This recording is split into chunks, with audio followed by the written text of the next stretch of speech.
Thanks as always for listening to Fluff and Crunch. In today's episode, I talk with Richard from Frightshow Classics, a DriveThruRPG publisher of, call them classic D100 horror adventures that are compatible with Chill First Edition from Pacesetter and also its current, call it its current version, Cryptworld. I've got links to all of those things in the notes. And again, thanks for listening.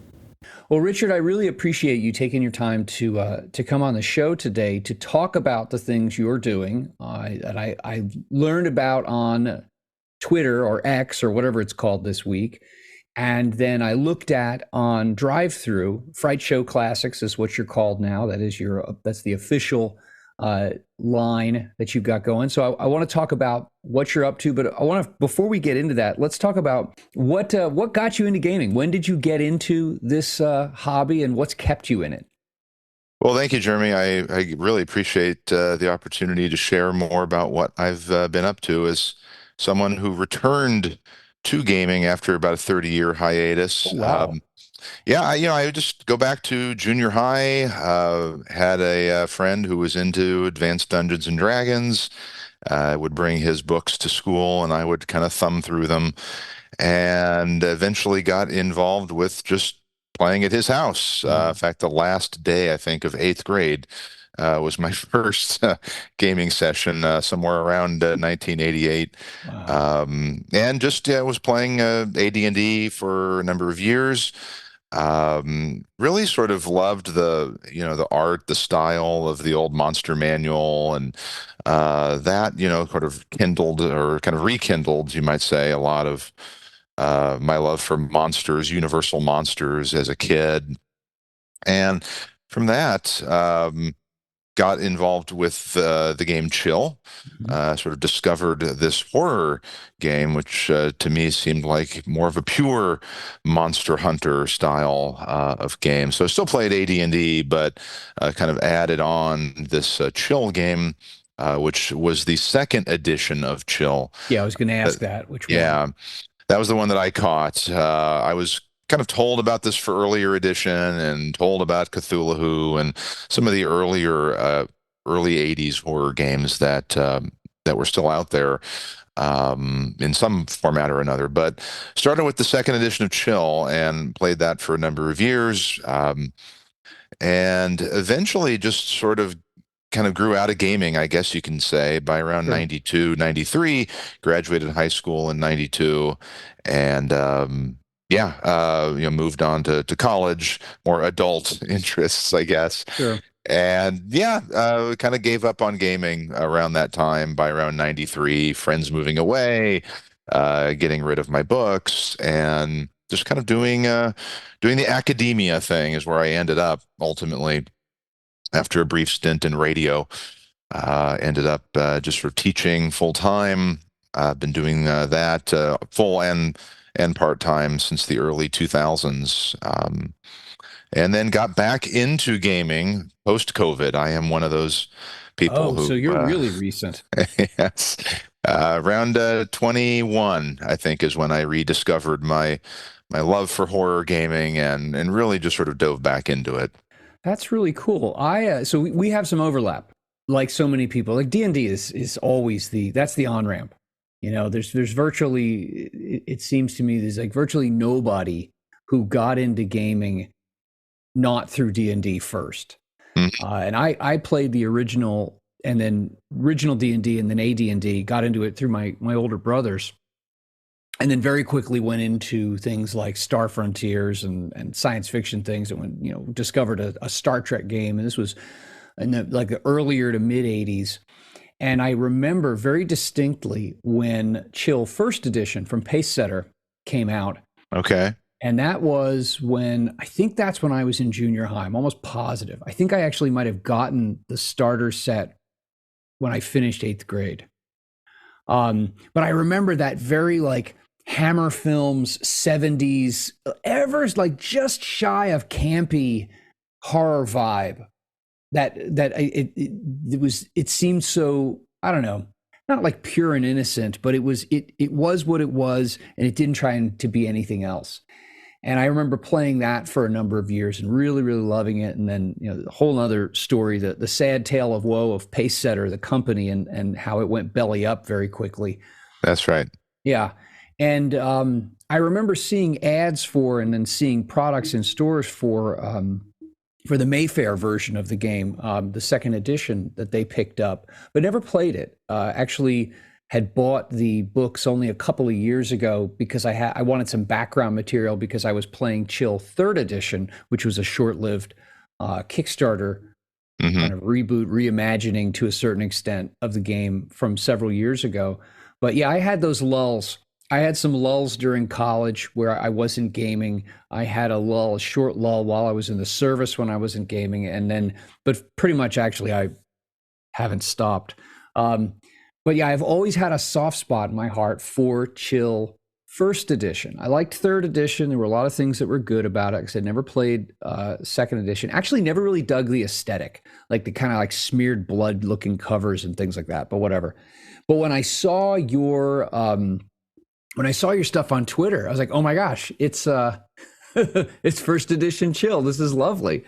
And that's when I started reading about your stuff. So let me ask you this before we get into that. What got you back into gaming 3 decades on? What like drew you back into the basement with the shag carpeting? Let me just say, Jeremy, I really appreciate the fact that you were reminded fondly of first edition Oh my Chill gosh, by yeah. my material. That's kind of exactly what I've been trying to evoke. I COVID wasn't that hard on me necessarily. I mean, lockdowns and the kids had to stay at home, and actually I still worked, still taught through it. But I guess if I had to point to anything, I did lose some family members by late 20, early 21.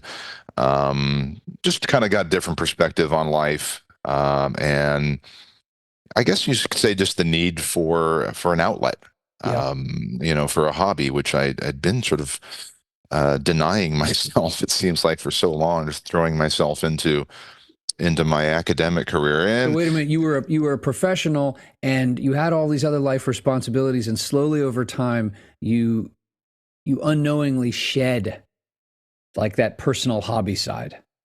yeah, I mean, So many people, yeah, yeah, yeah, I didn't really have any. I mean, any serious, hobby that I was investing time and resources in. Pretty much since I gave up gaming. I mean, it mhm, was, that had been kind of, video games here and there, but nothing that really sort of I considered sort of a major investment yeah, of my time and energy.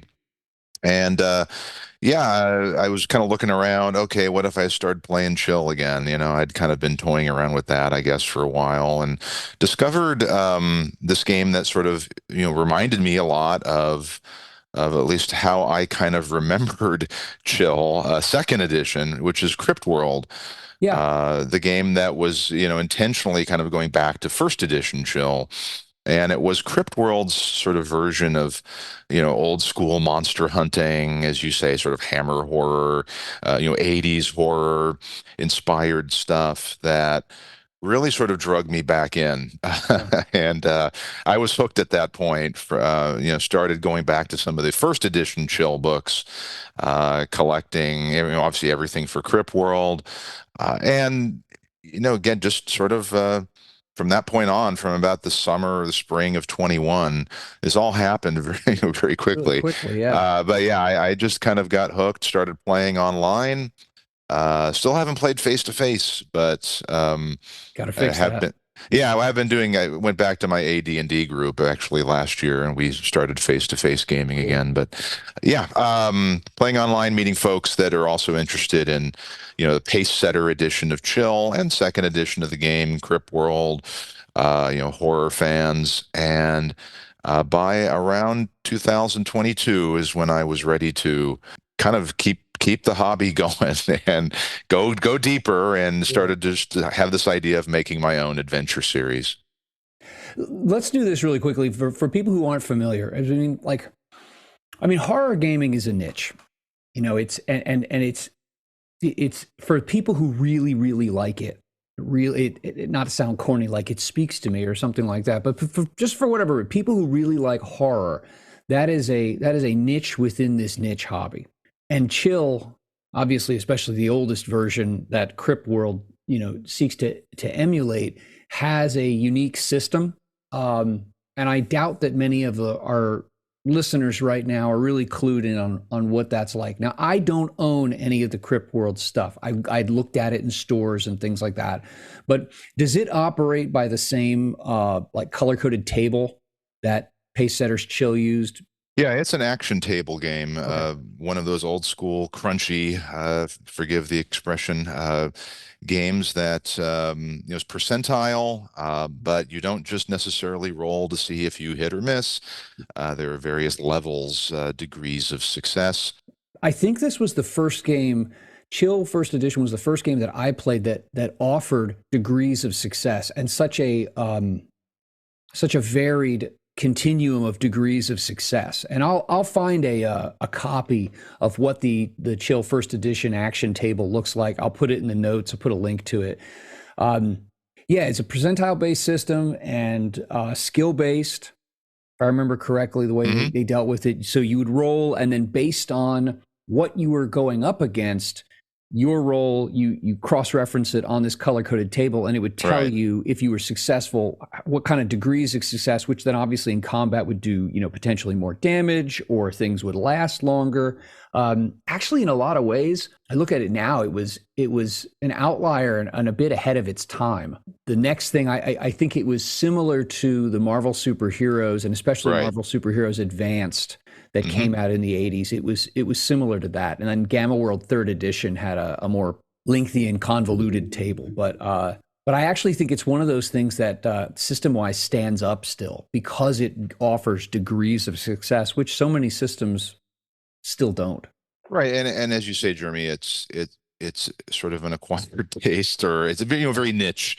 Horror is very niche, and this kind of mechanic ultimately is very niche. And so, doing all the math that is involved with, just okay, here's your ability score. You rolled a certain number of points under that score. You figure out the difference to determine where you're at on the scale or on the table. Kind of liked that old school, again, forgive the expression, crunchy I kind of I don't have a mechanic. problem with that at all. Yeah. Even kind of coming back into the hobby after 30 years, I mean, the fact that it wasn't just a simple, hit or miss, and, combat maybe just doesn't really take that long, or determinations are pretty simple and straightforward. I kind of liked the complexity that was offered in the Crypt World slash Pacesetter Chill Mhm. action table. I just thought it was kind of made the game a little bit more dynamic, and made results sort of more interesting, more varied, more complex. I think And too. I'm looking at I'm looking at the table right now. Like I said, I'll put this mhm, in the notes or at least a link to it.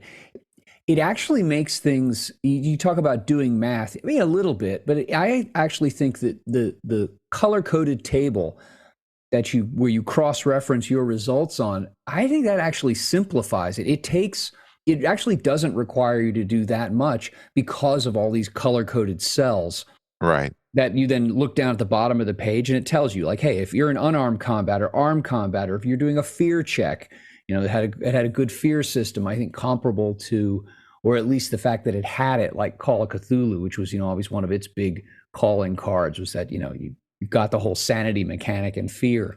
right. That adds a mechanical edge to it instead of just saying, hey, player, your character is afraid.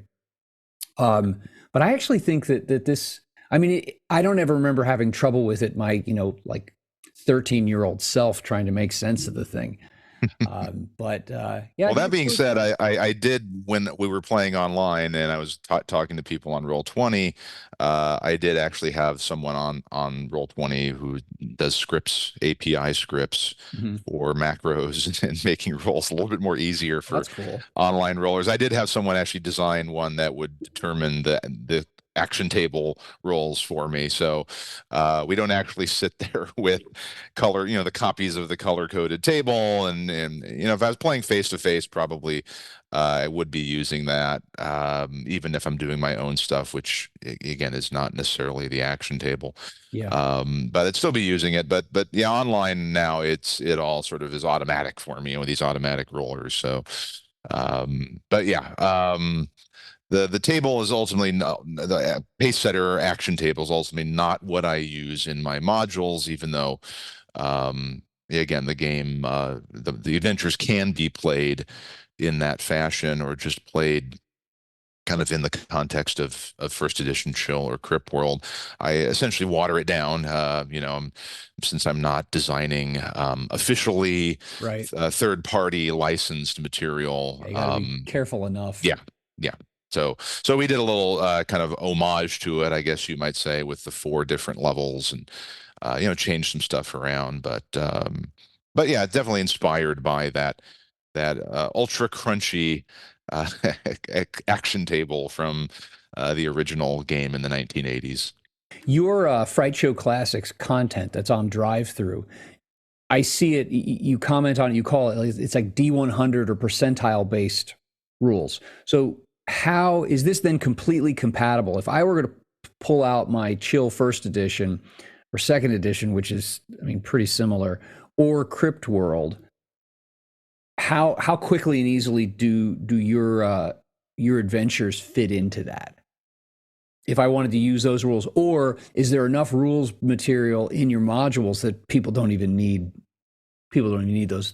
Yeah, obviously they're pretty easy to use in that context, and yeah, I was very grateful that Martin Caron of Chill and Dan Proctor of Goblinoid Games early on in this process. I don't want to say gave me their blessing, but I did sort of want to make sure that I was honoring the great legacies of those games by making this material that is obviously very easy to port over Sure.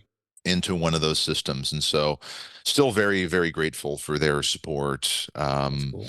throughout all this. Yeah, I wanted to make sure that again I wasn't stepping on any toes, I guess, or doing anything that they didn't agree with. In fact, ironically, I initially wanted to just use the Chill name and the old school logo, Mhm. but was not allowed to do that, so had to come up with something slightly more original.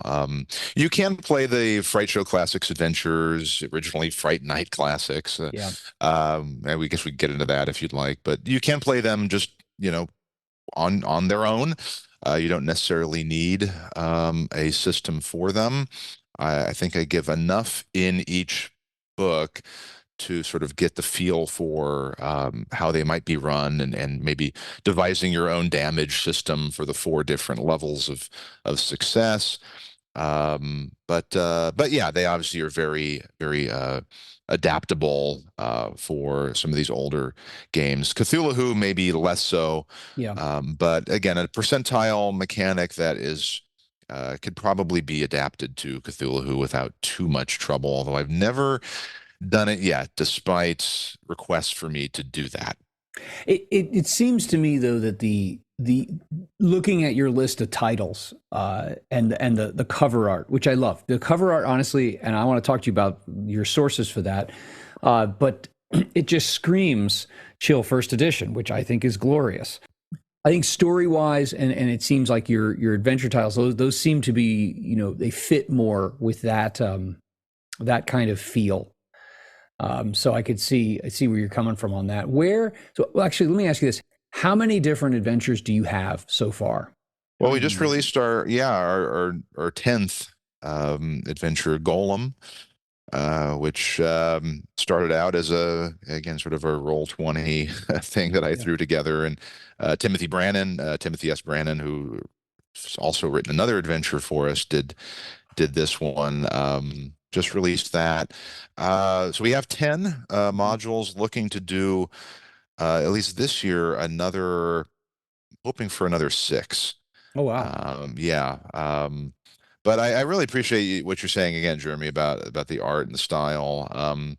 Ultimately, mechanics are interesting to me, but I tend to lean more toward style Mhm. and trying to evoke that sort of old school horror pulp horror genre.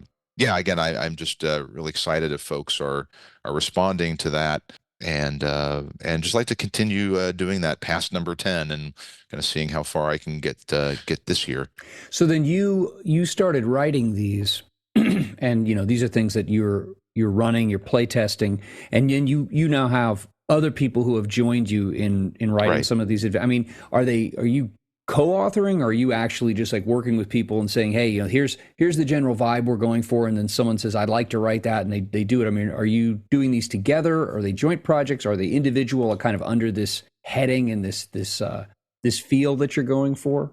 It's sort of a mix of all of that. I wouldn't say that I've necessarily done well. I guess you could say Chris Halliday. I gave him a very, very basic uh, cover art for actually was attempting to evoke the Jim Holloway cover for Chill for Which the is a original classic. game.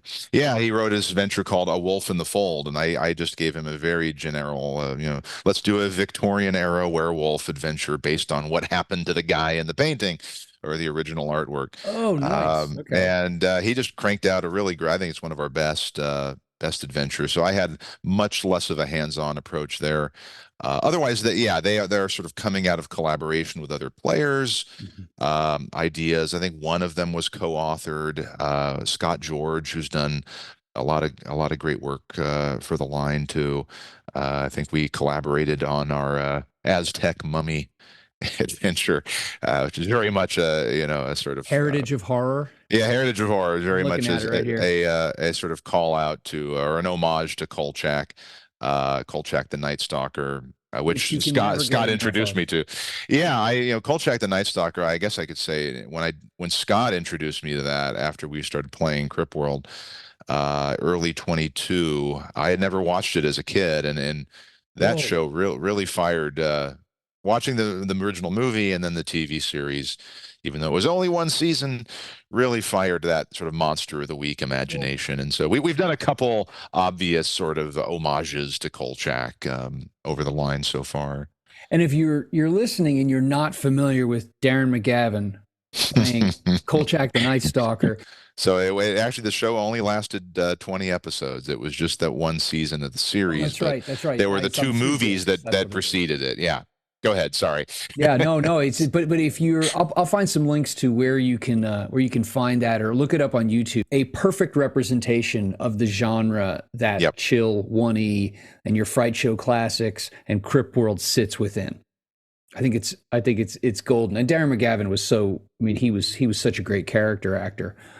Did such a great job in that show.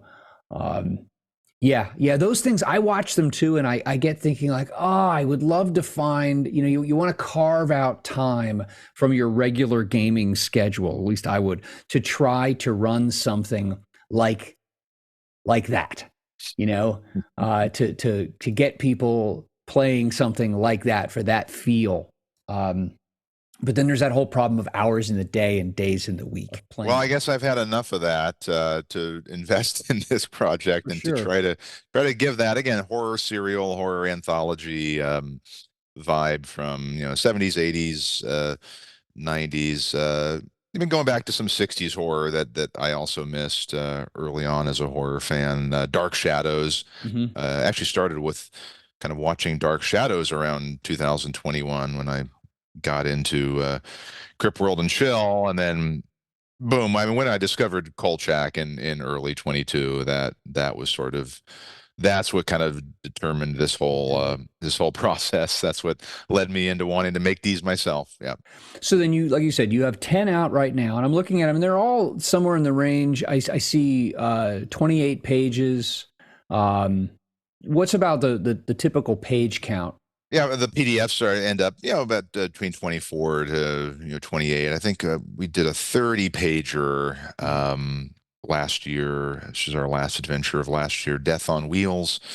Um, but yeah, they're basically short, meant to be played in one night or maybe two sessions. Uh, we have one called Medieval Mysteries, which is has even sort of just essentially two mini adventures instead of one kind of medium-sized to small adventure.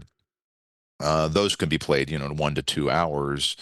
But yeah, essentially they're kind of one shots that can become campaigns. I kind of like to encourage folks to maybe take one module and kind of keep going with it, right? Turning it into their own maybe medieval campaign or Victorian campaign. The character cards hopefully help. That was one concern that I had when I was consuming a lot of Cryptworld and 21, and when I got back into the hobby, that okay, where are the characters for Cryptworld? Chill First Edition had character cards, but Cryptworld never did. So I kind of wanted to make sure we included that in the modules. And character building and campaigning is sort of built in, but they're essentially one-shot adventures that can be played in a single night or a couple hours. As I remember, the Chill First Edition adventures came with these small. They were like it would be 4 cards per page that were characters, double-sided. The idea was you cut them out and you'd give them to your players. And yeah, every module I do eight characters.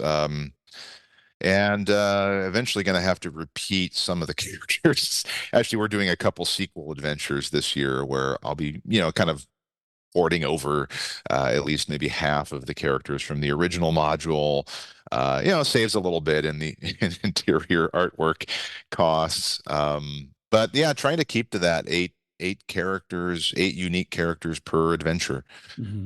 Keeping that as a standard. I like that idea though of reusing them, because if you do sequels, or folks, if you're not, the links to the DriveThru page for Frightshow Classics is in the notes. So go take a look over these.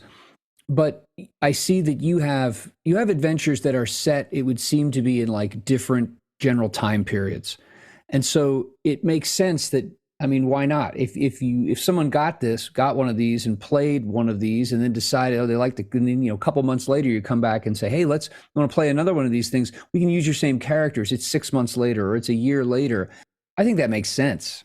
Yeah, Why not? Chill First Edition did have modules that took place in different eras.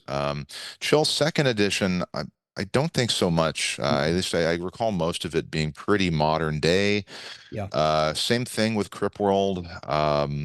Not a ton of material for Cryptworld, but I think the majority of it is essentially modern day. So I wanted to do that. I wanted to say, okay, well, what about doing this old school monster hunting, monster of the week gaming in the Middle Ages, or I like that idea. in the Victorian era, in Victorian England, in ancient Greece. We did have an ancient Greece sort of horror fantasy, a bit, ancient a terrors, bit of that vibe. Yeah, I was originally not going to write that because I didn't really know the genre that well, but my author kind of had to back out for personal reasons. But yeah, just doing those sort of different eras. 1990s adventure. Now we're doing a 1980s adventure.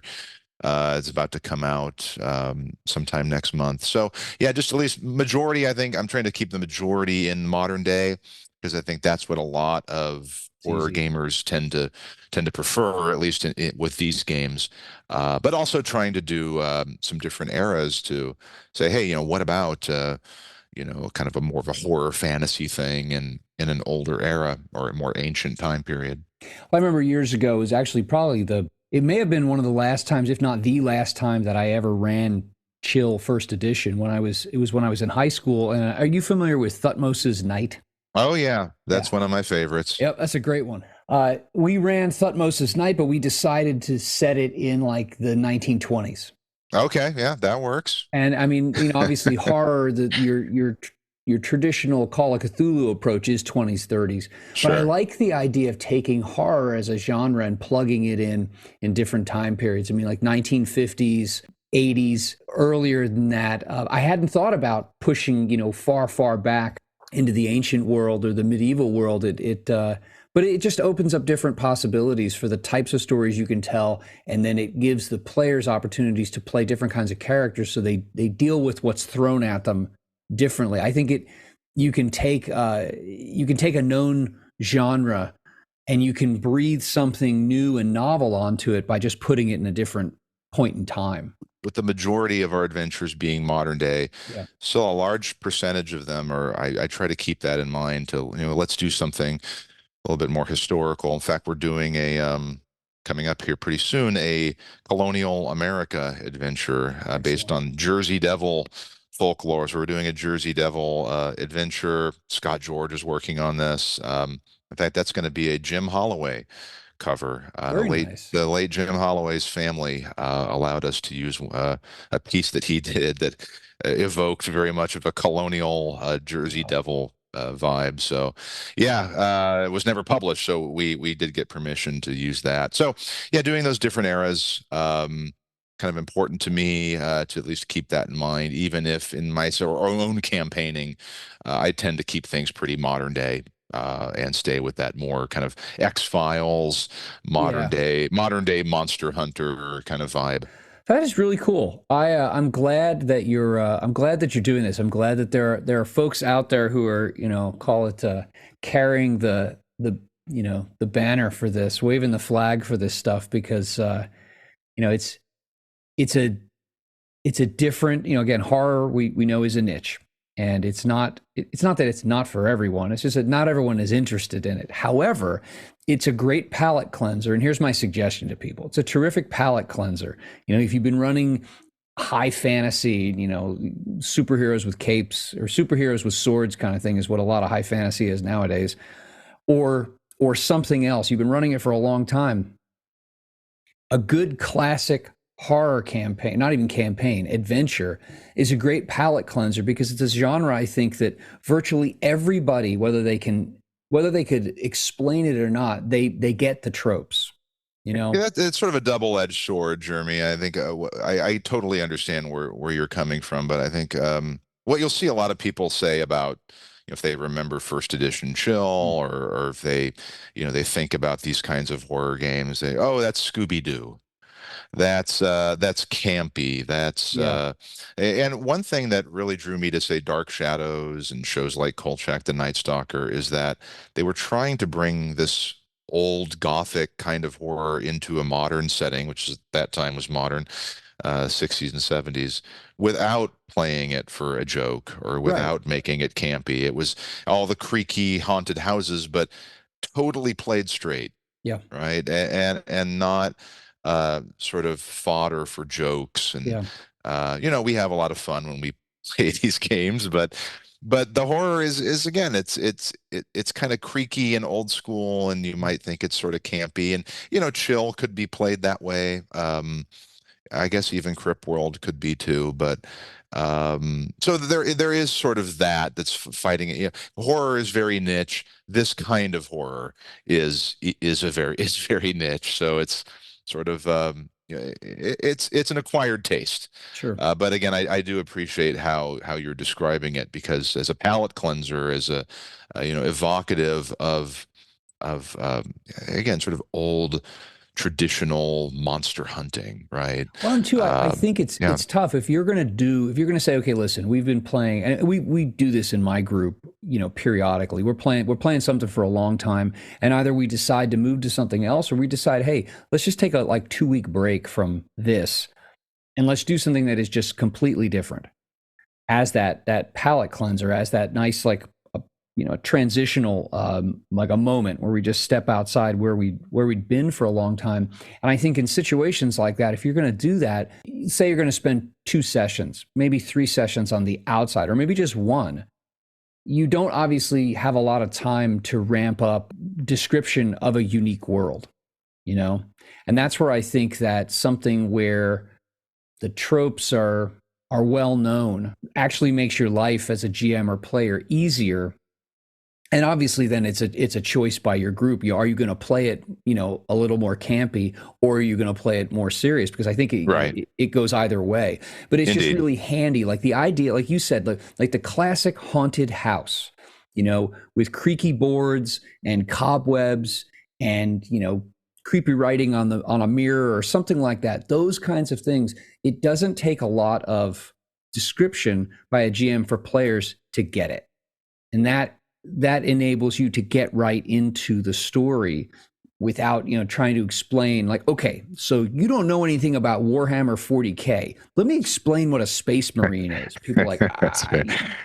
No, I like that. That's great. And one other thing I would say, maybe related to that, is that I've always been on this side that says, running a horror game is not a hard, complex thing, right? There's sort of this divide that I've been finding as I come back into gaming after 30 years. That, horror is sort of specially run, and you need to be a really talented GM to scare your players and to literally kind of horrify the players. right.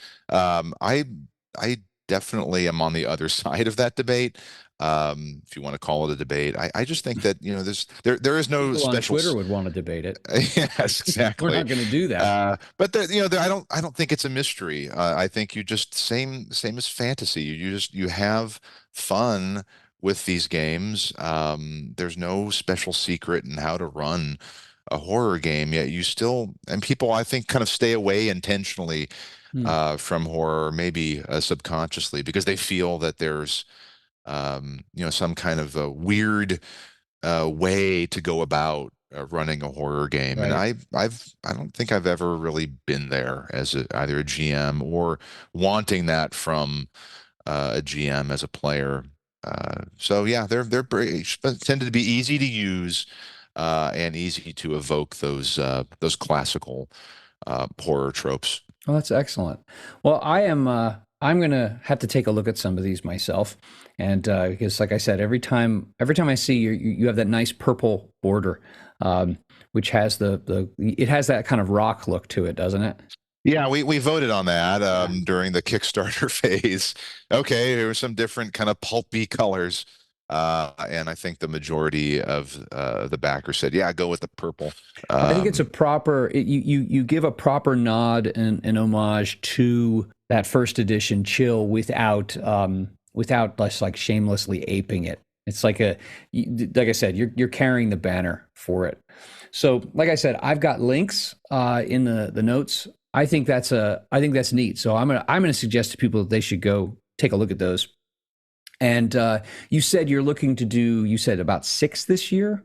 Yeah, in addition to the one that just came out, we're doing again, next is sort of a 1980s sort of, I guess you can kind of call it a Stranger Things, bit of an homage, that kind of module, which will be 2 mini adventures. In fact, one of them will be a solo adventure, but where you play kid adventures, kid monster hunters, that sort of vibes. What we're going for in Tricks and Treats. So it's actually 2 adventures that take place around Halloween time. That was a bit of a tip of the hat to Tales from the Dark Side, Mm-hmm.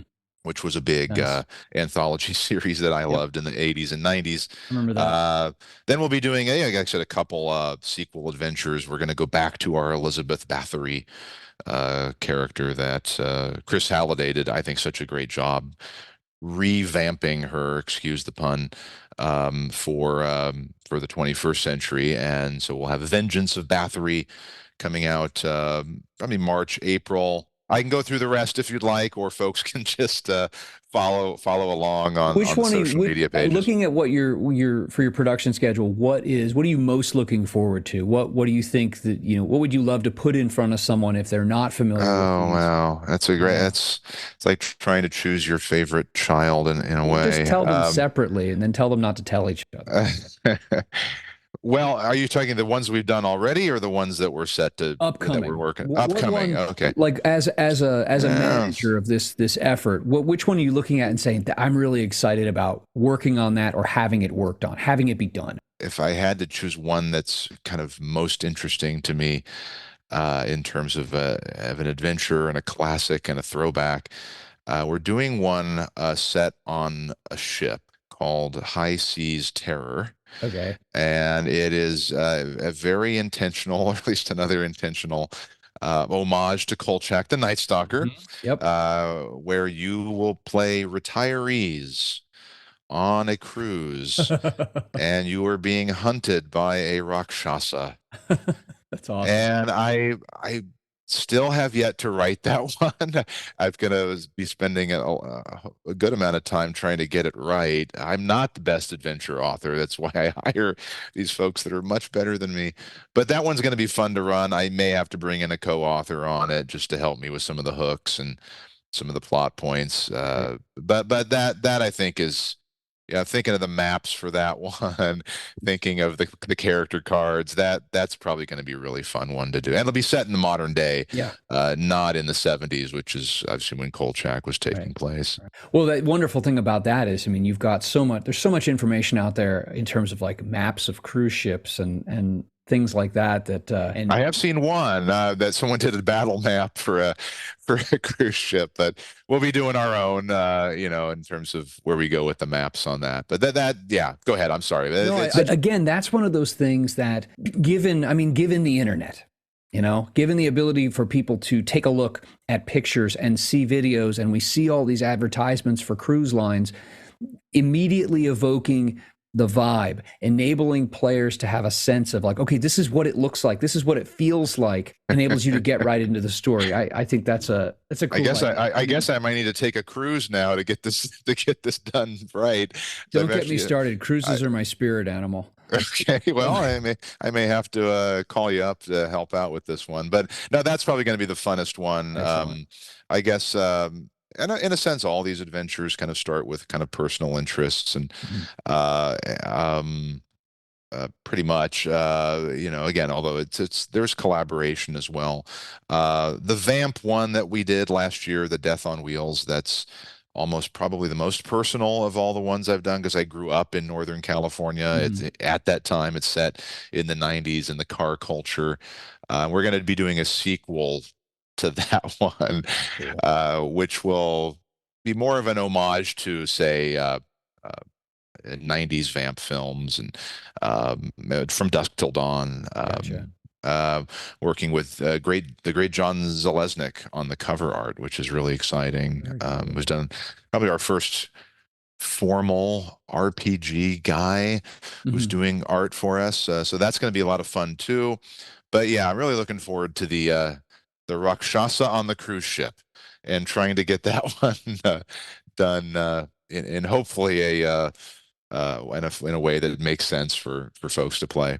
Well, great. I appreciate you coming on and talking about this. This is obviously it is of personal interest to me because of my gaming background and, like, call it my gaming history, and those nostalgia points that you can still look back to. That's one of the great things with gaming is you've discovered, like, there are times when you can actually go back and you can have that thing that you had once and still enjoy it. And even because you're older, you get different things out of it. But yeah, this definitely has a sentimental, nostalgic feel for me for it. So folks, if you're interested in this, I said the links are in the notes below, and we will keep our eyes on Frightshow Classics and the stuff that you guys have got coming out over this year. Well, thank you, Jeremy. And again, it's a great honor to be with you. And thanks for letting me get the word out. You bet, man. Thanks so much.